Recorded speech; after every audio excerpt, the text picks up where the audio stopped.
Hey everyone, this is Mark Leeming from Segue to Reason. Welcome back. Now, I once freaked a woman out, along with probably everyone else in the room. She had been expressing her frustration in how whenever she attempted to share her faith with a particular family member, he would always shut her down by bringing up the issue of Noah's Ark and the Great Flood. For to him, it was all nothing but a myth.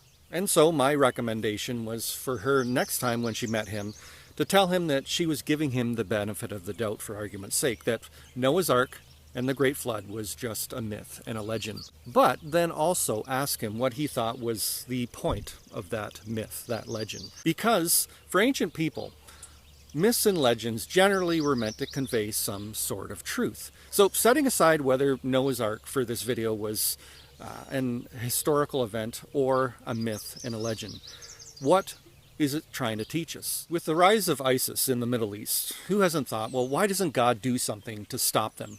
Why doesn't God just wipe them out, get rid of them? Wouldn't the Middle East be a much better place if God were to do that? But then the Middle East has always been this war-torn place even before ISIS came along. Then again, the world itself is filled with violence and hatred and injustice.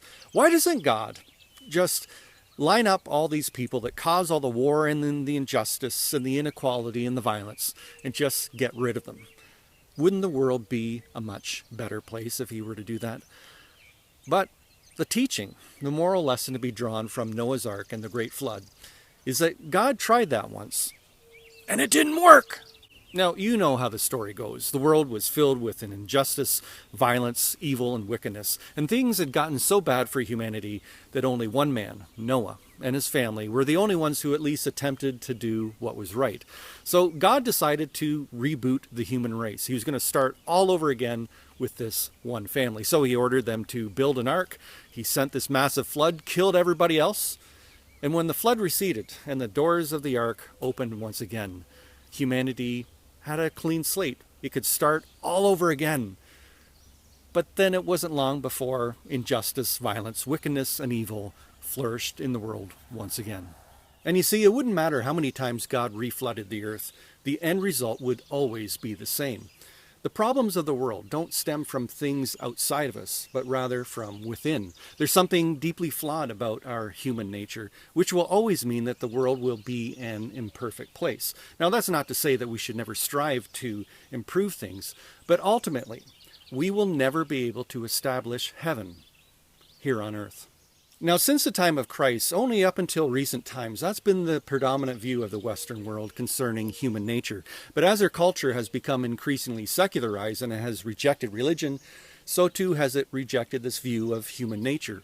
Instead, it's embraced a myth, the myth of human goodness. That, oh no, we're not born with a corrupted human nature. No, human nature is good. We're born with a clean slate. And it's only the way our social, political, and economic institutions are structured. So if you were able to restructure all of those things to make them more just and fair, well then people will start behaving more justly and fairly towards each other. That yes, we are able to create heaven here on this earth.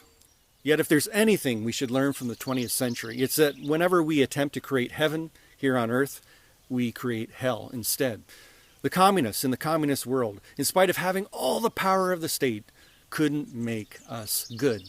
They couldn't produce this workers' paradise that they promised. The late British journalist Malcolm Muggeridge, who covered much of the turmoil of the 20th century, made this observation towards the end of his life, that the depravity of man is at once the most empirically verifiable reality, yet at the same time the most intellectually resisted fact. How we modern people cling with such religious fervor to this belief in human goodness, which makes me wonder, what would the ancient writer of Noah's Ark think of us today? Keep searching.